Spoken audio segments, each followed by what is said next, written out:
Siyempre, gigisingin uli natin yung BMS gamit ang battery. Yan, nagbi-blink na yung ating charging indicator. Kunwari ay solar panel itong battery natin maliit. So, i-disconnect natin battery. Dapat ay iilaw. Okay, 1, 2, 3, 4, 5, 6, 7, 8, 9. So 9 seconds bago siya umilaw.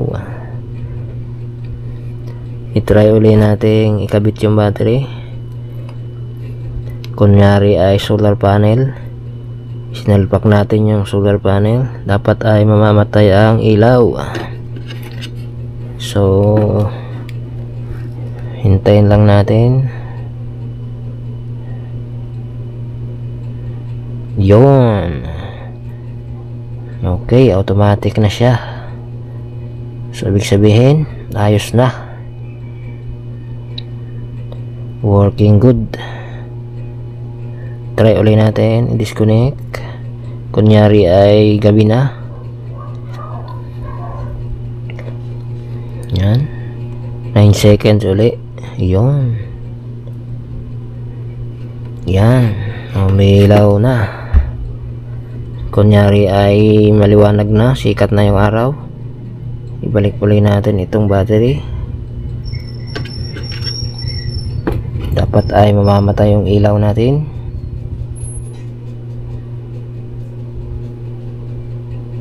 Okay.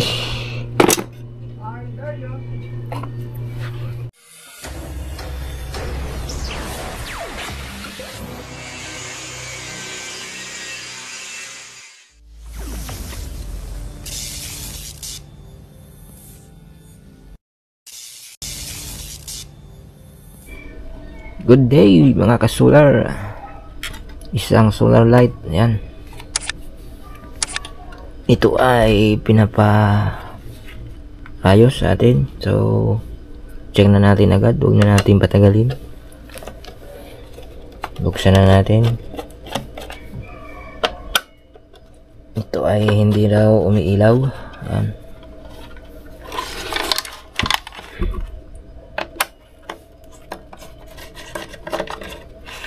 Siyempre kapag hindi umiilaw, ibig sabihin yun ay sira.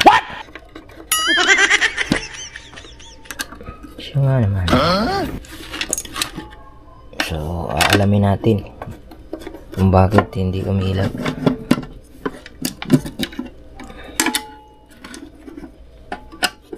Buksan lang natin. Medyo marami pala ang kanyang tornilyo. 2, 4, 6. 6 ang kanyang tornilyo.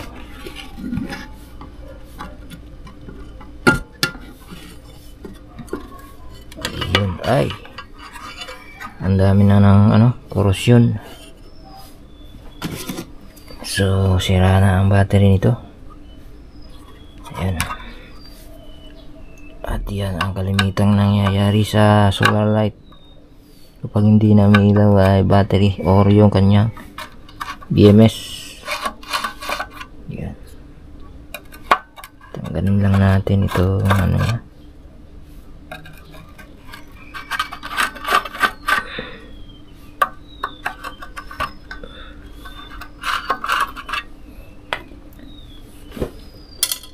Ang dami ng korosyon. Medyo tumatagas na. So ito ay mukhang binuksan na o nirepair na. Mayroon na siyang electrical tape. Yan.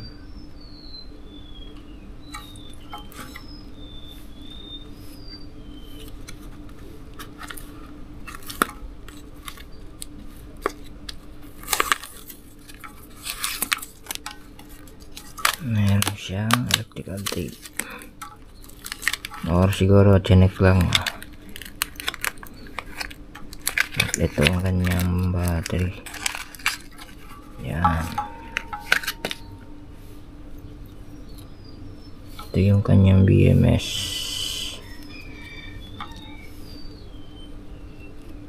So kapag ganitong sira ng battery, palit na din agad ng BMS.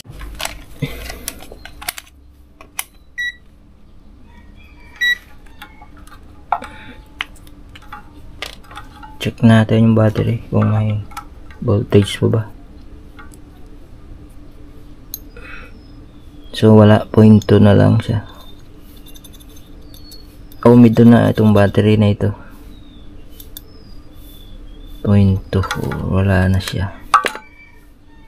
Palit battery na ito.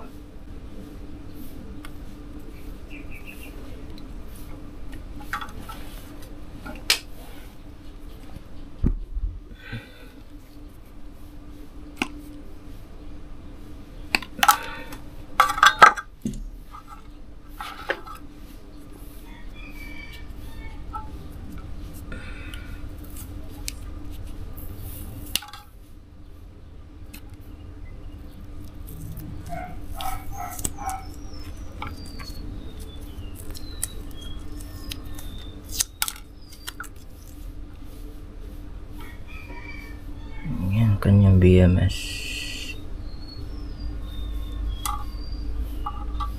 Napalitan na rin natin itong BMS. Malamang may tama na dito kasi nasira na yung battery. Para iwas back job, palit BMS tayo at battery. So yan, ang papalitan po natin ay BMS at itong battery. So ang working voltage niya ay 3.2 volt. Ayan. Sa dito 650 model at mayroon lang siyang 5,500 mAh. So ang ipapalit po natin ay yung mas mataas ang mAh para matagal siyang lubat. Okay. So ayan, continue tayo sa ating ginagawang solar light. At syempre dumating na yung ating in-order na battery, model 32700. Ayan. At mayroon siyang 6,800 mAh. So ayan, medyo mataas na ang kanyang mAh. So matagal-tagal na siguro ito malubat. At syempre i-assemble muna natin. Ayan, tabi muna natin to. I-assemble natin.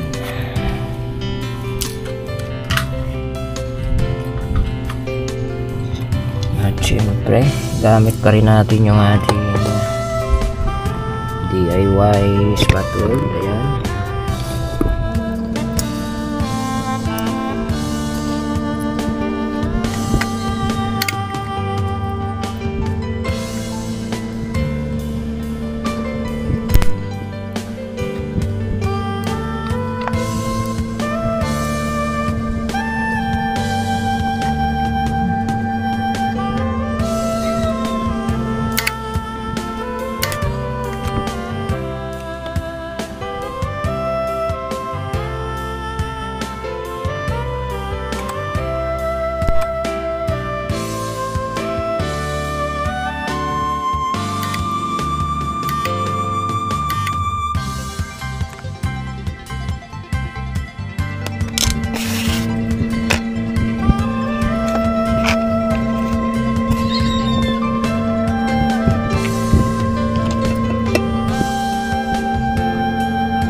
Tanggalin na natin itong lumang BMS. Palitan na natin ito ng bago.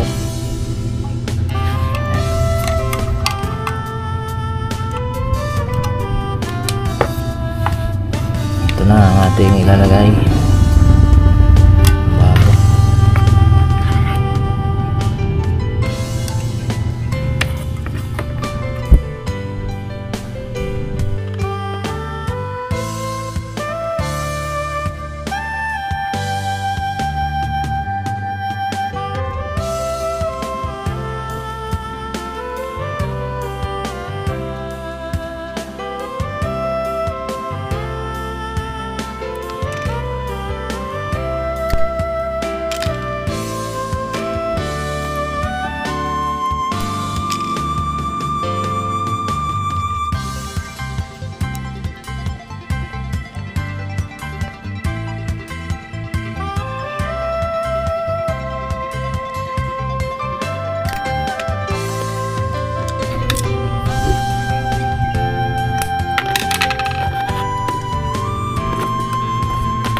Yan, kakabit na yung ating BMS.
Yan, okay na yung battery natin.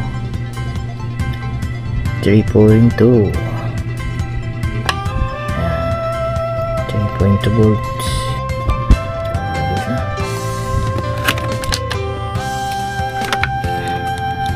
Dalawa lang kasi yung kasya.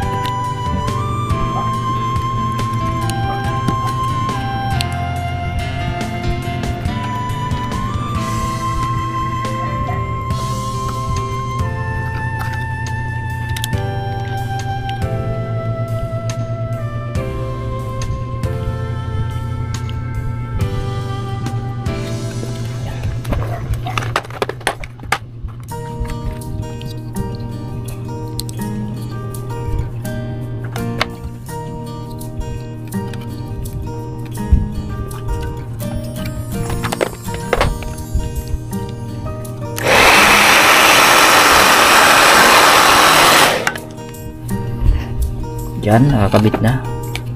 Naka-install na yung battery natin bago. So ito yung ating luma. Yan, tatry naman natin pailawin. Siyempre wala yung remote nito. Gigisingin lang natin yung BMS para umilaw. Yan, tapos iilaw na yan. Wait lang natin. Yan, wow, okay na siya. It's working good again. Alright. Ang problema naman natin ngayon, wala tayong remote. Paano natin to papatayin?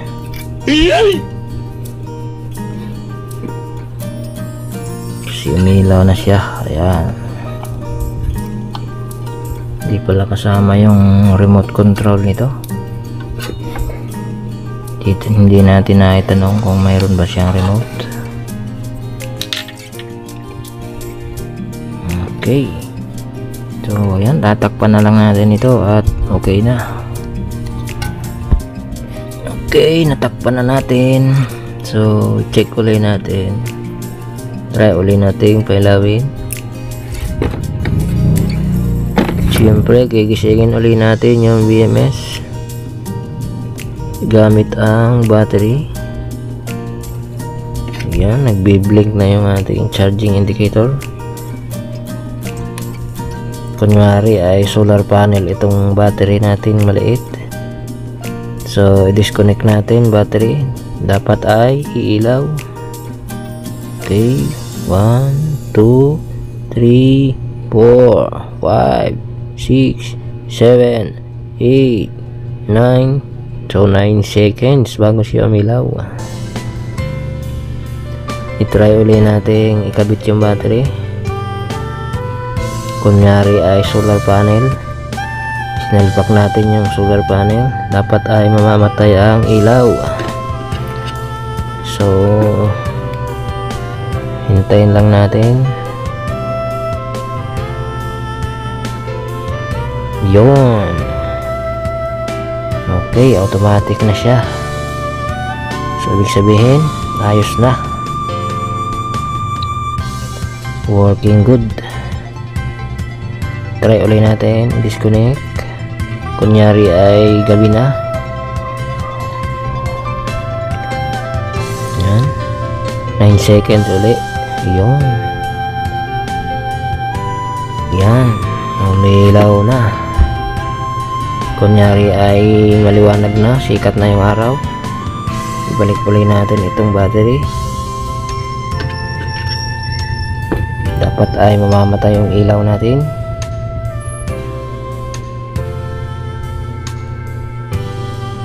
Okay.